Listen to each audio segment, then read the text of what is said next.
Hello everyone, स्वागत करते हैं एक बार फिर से आप सभी का फिक्स टारगेट 2.0 परिवार के एक और नई क्लास में। सीबीसीएस द्वारा जारी किए गए 4 वर्षीय स्नातक कोर्स में जिस स्टूडेंट ने अपना नामांकन लिया बिहार के किसी भी यूनिवर्सिटी से और अभी आपका यदि फर्स्ट सेमेस्टर यानी कि प्रथम सेमेस्टर का एग्जामिनेशन होने वाला है तो आप लोग आज के इस पूरी क्लास को ध्यान से देखिए।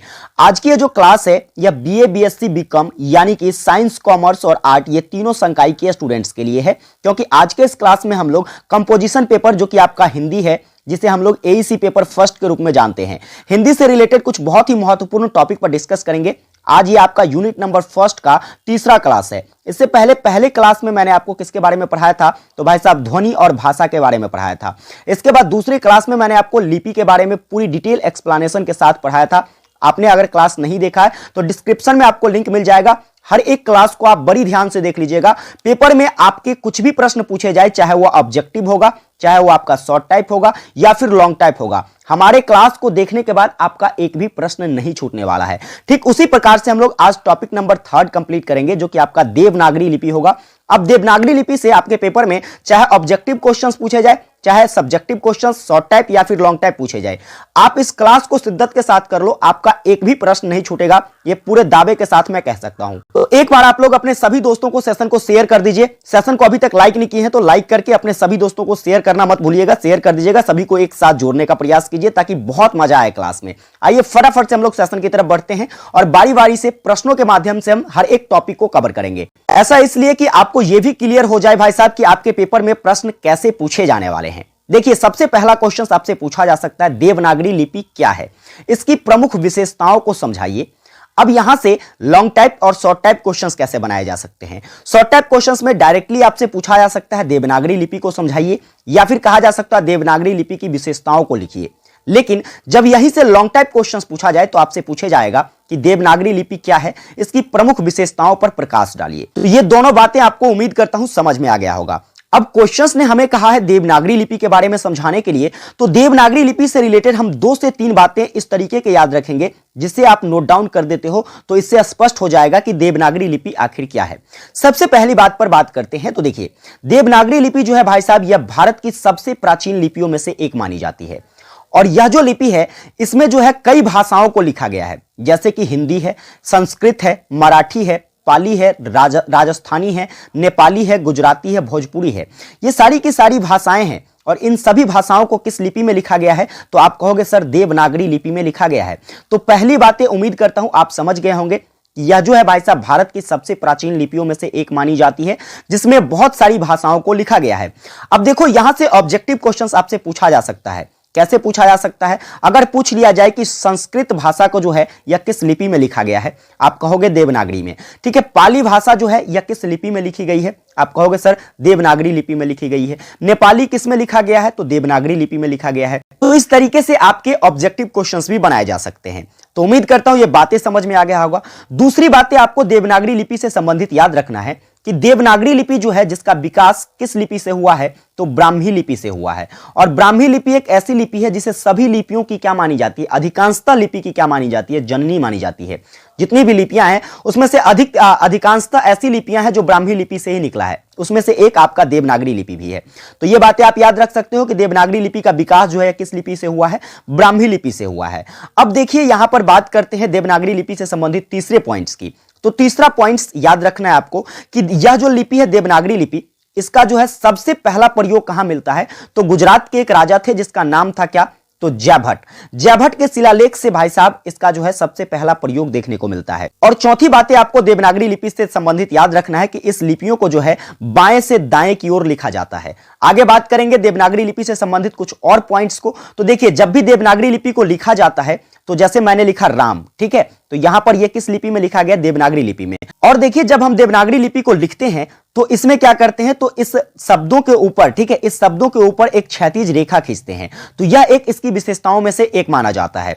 इसके प्रत्येक शब्द के ऊपर क्या होता है, एक क्षैतिज रेखा होता है, जिसे हम किस नाम से जानते हैं, शिरोरेखा के नाम से जानते हैं। किसके नाम से जानते हैं भाई, शिरोरेखा के नाम से जानते हैं। और यह जो लिपि है जिसे अक्षरात्मक लिपि कहा जाता है, इस लिपि को हम कुछ और नाम से भी जानते हैं, जैसे लोकनागरी लिपि या फिर हिंदी लिपि के रूप में जानते हैं। तो ये 5-6 बातें जो हैं आपको देवनागरी लिपि से संबंधित याद रखना है, ताकि यह स्पष्ट हो जाए कि आखिर देवनागरी लिपि क्या है। सबसे पहली बात कि यह जो है प्राचीन लिपियों में से, भारत की प्राचीन लिपियों में से एक मानी जाती है। इसमें कई भाषाओं को लिखा गया है। इसका विकास ब्राह्मी लिपि से हुआ। इसका सबसे पहला प्रयोग क्या कहते हैं तो गुजरात के नरेश जयभट्ट के शिलालेख से मिलता है। इसके बाद इस लिपि को बाएं से दाएं की ओर लिखा जाता है। इसके बाद बात करें तो इसके ऊपर जब भी ये लिपि लिखी जाती है तो इसके ऊपर जो है क्षैतिज रेखा खिंचा जाता है, जिसे शिरोरेख कहते हैं। यह जो है अक्षरात्मक लिपि भी मानी जाती है। इसे लोकनागरी लिपि भी कहते हैं, हिंदी लिपि भी कहते हैं। ये सारी बातें उम्मीद करता हूं आपको समझ में आ गया होगा। अब यहां से कई सारे ऑब्जेक्टिव प्रश्न भी पूछे जा सकते हैं। जैसे आपसे पूछ लिया जाए कि निम्नलिखित में से किस लिपि को लोकनागरी लिपि कहते हैं।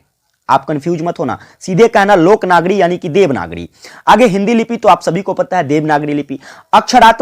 अक्षरात्मक लिपि किसको कहते हैं, आपसे ऑब्जेक्टिव में पूछा आ सकता है। आप कहोगे देवनागरी लिपि। तो मैंने आपको पहले जैसे बताया है कि भाई हमारी जो ये क्लास है ये आपको ऑब्जेक्टिव, सब्जेक्टिव सभी में काम आने वाला है। और आप देख पा रहे होंगे कि किस तरीके से आपके पेपर में ऑब्जेक्टिव प्रश्न बनाए जाएंगे और आप बड़ी आराम से क्वेश्चंस का आंसर कर पाओगे। अब आइए बात करते हैं देवनागरी लिपि की विशेषता क्या है। क्वेश्चंस तो यही कह रहा था, देवनागरी लिपि क्या है, इसकी विशेषताओं पर प्रकाश डालिए। तो अब हम लोग समझेंगे देवनागरी लिपि की जो विशेषता है यह क्या है। तो सबसे पहली विशेषता इसमें यह है कि यह जो लिपि है इसके ध्वनि क्रम जो है यह पूर्णतः वैज्ञानिक मानी जाती है।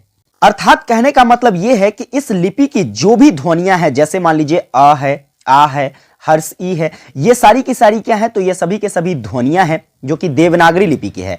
और यह सभी जो लिपियां हैं भाई साहब, या जो जितनी भी ध्वनियां हैं यह सब वैज्ञानिक रूप से क्या है तो प्रमाणिक है। तो सबसे बड़ी विशेषता यही मानी जाती है देवनागरी लिपि की कि इसकी जितनी भी ध्वनि है इस सभी को क्रमबद्ध तरीके से जो है वैज्ञानिकों के द्वारा स्पष्ट किया गया है। इसके बाद बात करें दूसरी इसकी विशेषता क्या है, तो इस लिपि के उच्चारण और प्रयोग में क्या है तो समानता है। जैसे मान लीजिए हम अ लिखते हैं तो इसका उच्चारण आ करते हैं, तो कहीं ना कहीं जो है इसके लिखने और इसके उच्चारित करने में जो है समानता पाई जाती है। यह इसकी दूसरी विशेषता है। इसके बाद तीसरी विशेषता इस लिपि की क्या है, तो इसमें ह्रस्व और दीर्घ स्वर जो है यह बटे हुए हैं। जैसे मान लीजिए कभी हमें लिखना है क्या, हमें लिखना है रूम, तो रूम लिखते हैं तो भाई साहब इस प्रकार से लिखते हैं। अगर मान लीजिए हमें लिखना है कुल, तो देखो यहां पर हर्ष उकार, और लिखना है कूल, तो इसमें लिखते हैं दुर्घुकार। तो इस तरीके से जो है क्या है तो इसके मात्राओं को बांटा गया है, ह्रस्व या फिर दीर्घ में बांट दिया गया है।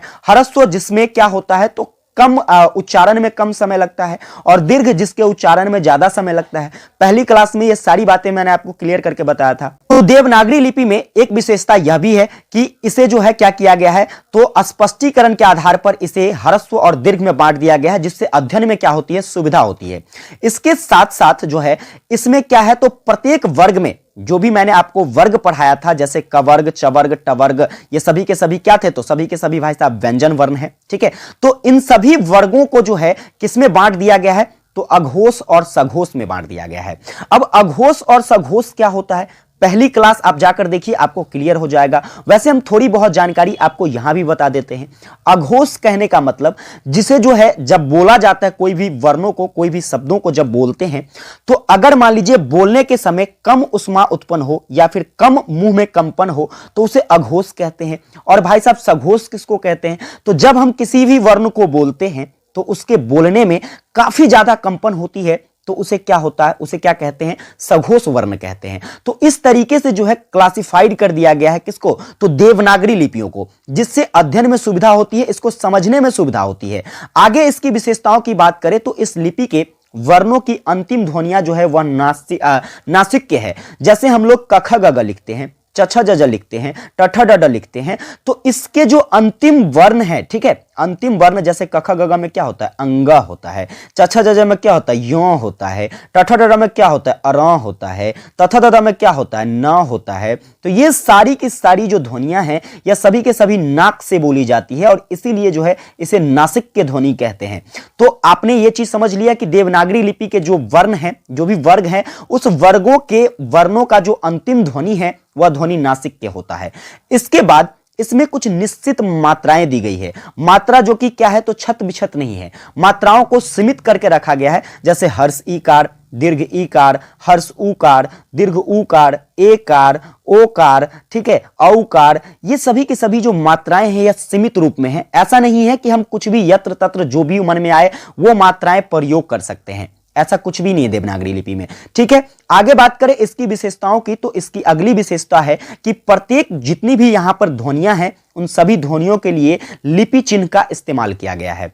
लिपि चिन्ह जिसे हम लोग लिखित रूप में वर्णित करते हैं, किसके रूप में? लिखित रूप में जिसको वर्णित करते हैं, इसलिए कह सकते हैं कि इसे जो भाई साहब एक लिपि चिन्हों के रूप में व्यक्त किया गया प्रत्येक ध्वनियों के लिए। अगली विशेषता की बात करें तो इसकी अगली विशेषता है कि इसके लिखाई और छपाई जो है ये दोनों समान होते हैं। जैसे मान लीजिए हम राम लिखे हैं, यहां पर क्या लिखे हैं? राम लिखे हैं यहां पर, तो जब इसे छापा भी जाता है तो यह क्या होता है? राम के रूप में ही छपाई होती है इसकी। तो एक विशेषता में से ये आप ये भी समझ सकते हैं कि इसकी लिखाई और छपाई दोनों क्या है? समान है। साथ में सबसे आखिरी विशेषता आपको याद रखना है कि इसके एक वर्ण में दूसरे वर्ण का भ्रम नहीं है। देखिए अब ये क्या है भाई? जैसे मान लीजिए कि मैंने लिखा यहां पर रा, क्या लिखा? रा, तो हमारे मन में कभी यह कंफ्यूजन नहीं होता है कि क्या हम इसे रा ही पढ़ें या फिर इसे कुछ और पढ़ें। तो इस तरीके से किसी भी एक वर्ण में जो है दूसरे वर्णों की जो है भ्रम नहीं देखने को मिलती है। वैसे कहे तो यह प्रमाणिक तौर पर यह स्पष्ट नहीं कहा जा सकता है या फिर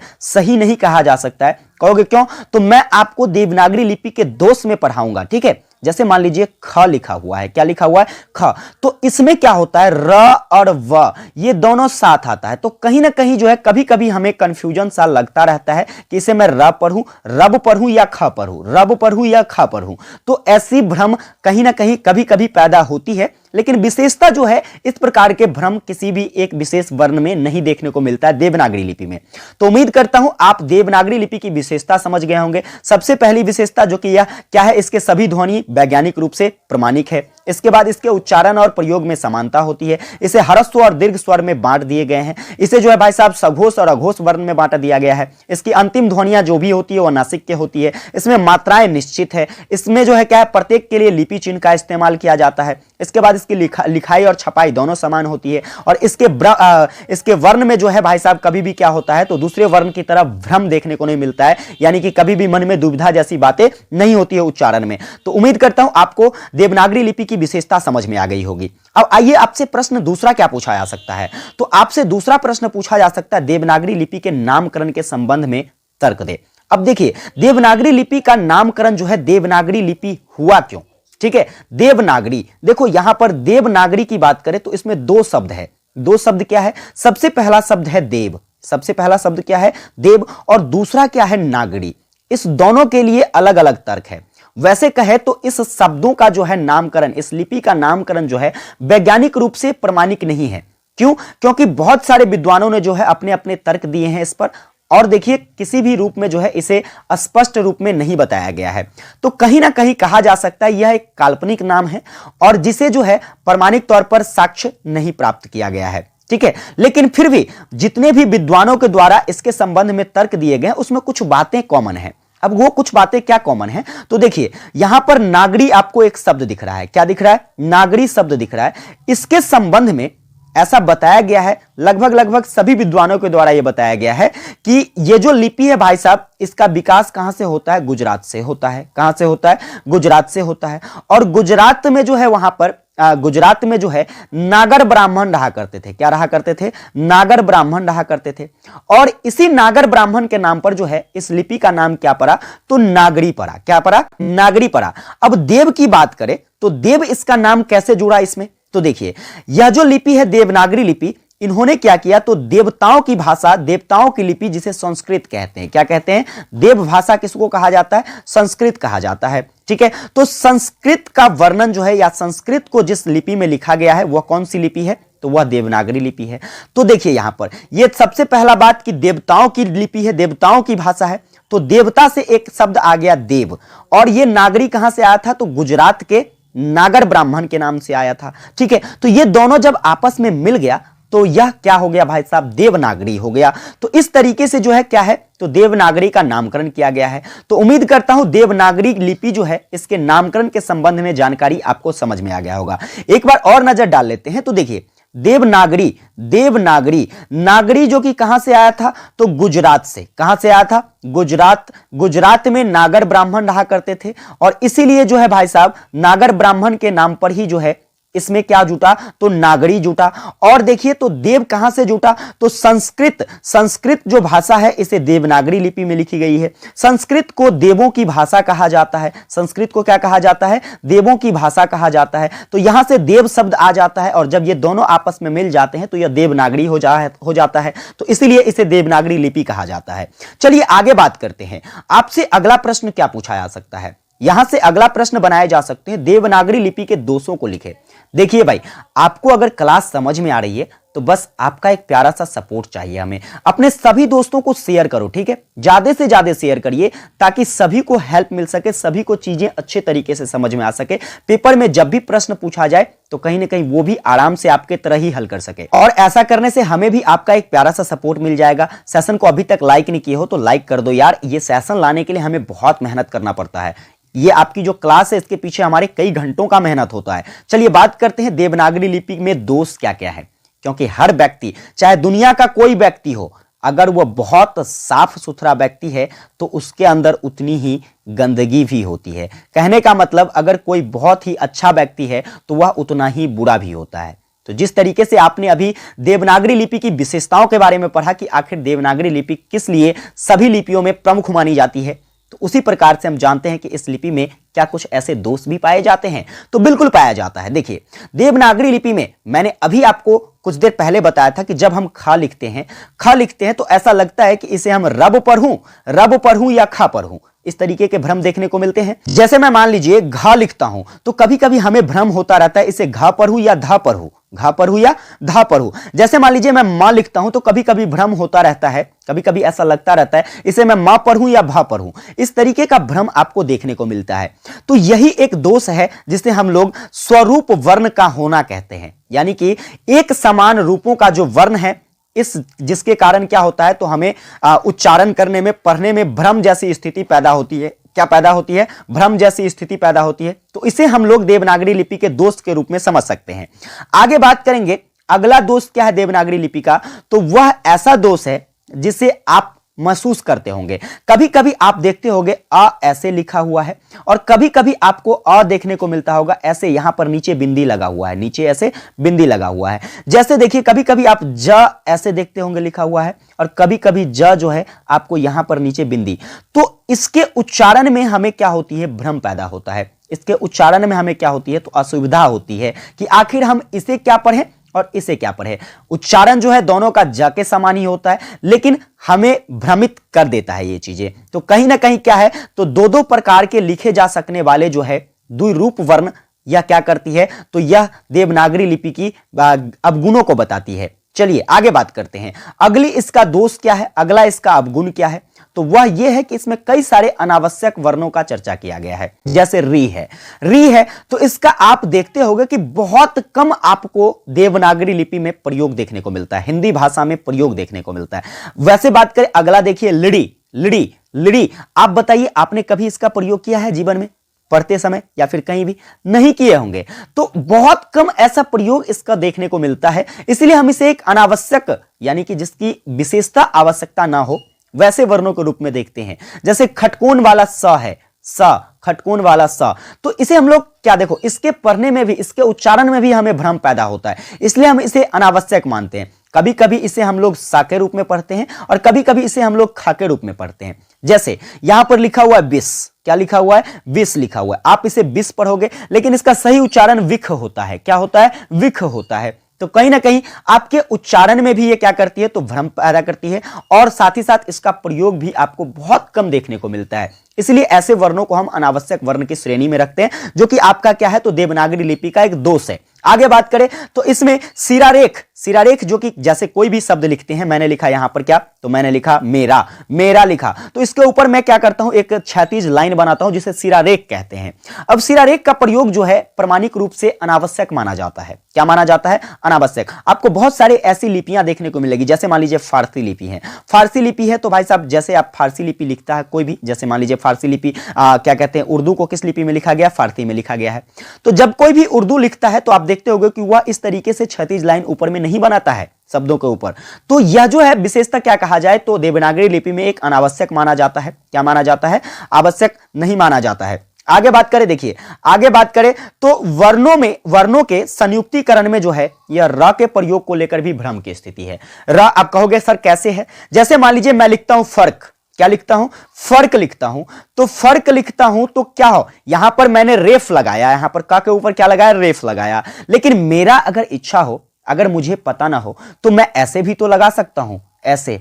तो बताइए इसके उच्चारण में फर्क आ जाएगा। ये मैंने क्या लिखा? फर्क। ये लिखा हुआ है फक्र, क्या लिखा हुआ है? फक्र लिखा हुआ है। और दोनों जगह जो है किसको लेकर मतभेद है? तो ये रा को लेकर ही मतभेद है। इसका उच्चारण भी रा ही होता है और इसका उच्चारण भी रा ही होता है। तो कहीं ना कहीं र के प्रयोग को लेकर जो है हमारे मन में एक भ्रम की स्थिति रहती है, जो कि एक क्या है? तो देवनागरी लिपि का अवगुण है।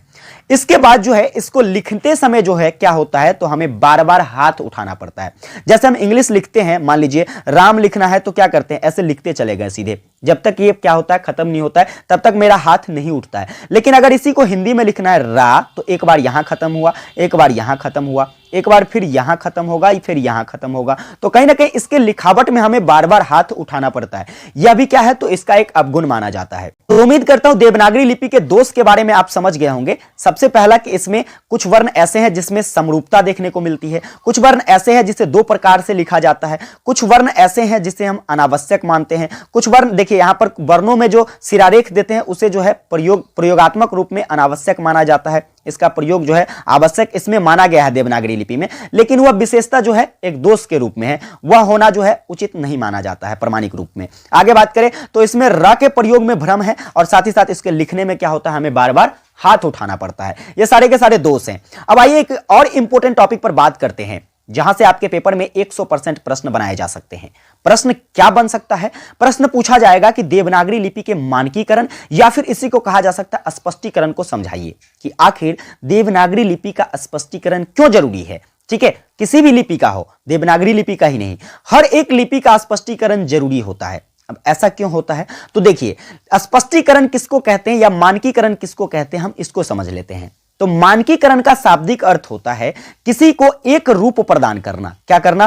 किसी भी लिपि को एक रूप प्रदान करना, यानी कि लिपियों के विविध स्तरों पर पाए जाने वाली जो विषम रूपें हैं, उन रूपताओं को दूर करके उसे एक रूप में लाना, एक रूपता प्रदान करना ही क्या कहलाता है? मानकीकरण या स्पष्टीकरण कहलाता है। वैसे अगर बात करें तो वैसे तो हिंदी की लिपियां जो है देवनागरी, इसे कई बार विभिन्न दृष्टिकोण से क्या किया गया है? तो इसके अध्ययन को सुगम बनाने के लिए कई सारे विद्वानों ने, कई सारी समितियों ने इसको क्या किया है? तो इसे जो है अलग अलग प्रयास किए और इसे क्या कहते हैं? स्पष्ट करने का, इसे मानकीकरण करने का प्रयास किया।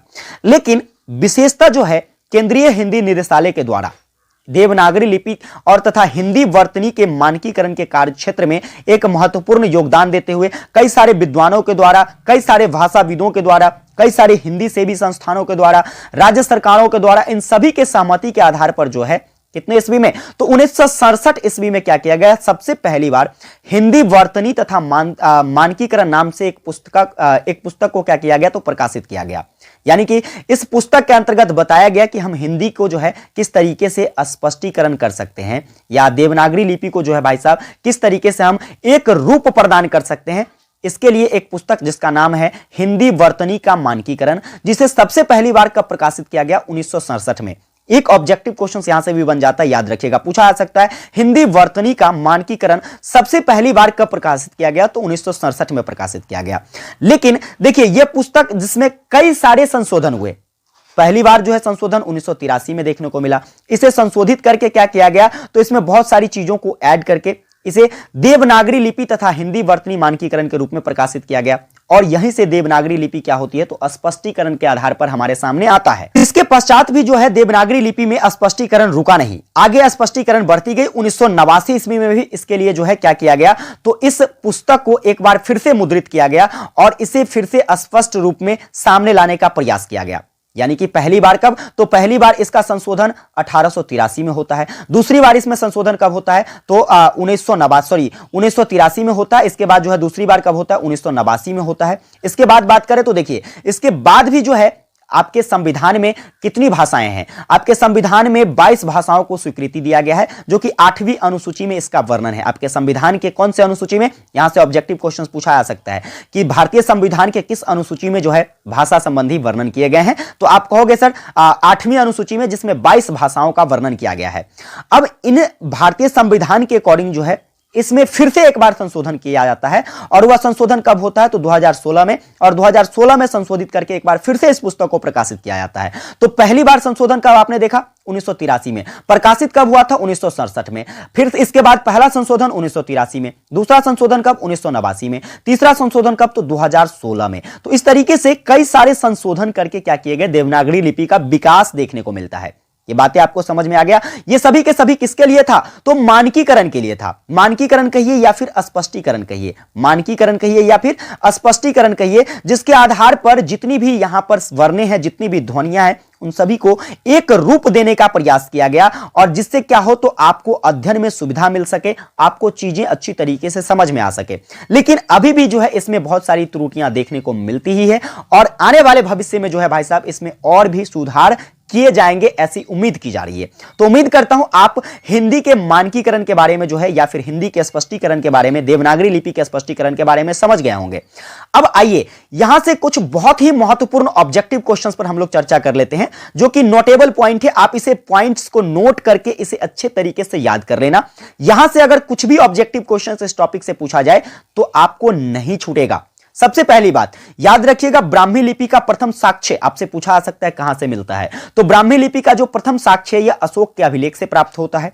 दूसरा याद रखिएगा, ब्राह्मी लिपि का विकास जो है यह 5वीं शताब्दी में बौद्ध काल में हुआ था। लेकिन याद रखिएगा एक और चीजें, अगर बौद्ध काल ना दे ऑप्शन में, तो याद रखिएगा इस लिपि का विकास जो है मौर्य काल में हुआ था। किस काल में हुआ था? मौर्य काल में हुआ था। यह भी बातें आपको याद रखिएगा, और इस तरीके के प्रश्न आपके पेपर में पूछा जाता है, इसलिए जरूर याद रखिएगा। फिर बात करें ब्राह्मी लिपि और खरोष्ठी लिपि, ये दो लिपि जिसको जो है आधुनिक काल में, यानी कि प्रेजेंट टाइम में जो है भाई साहब, इसे किसके द्वारा सबसे पहली बार पढ़ा गया?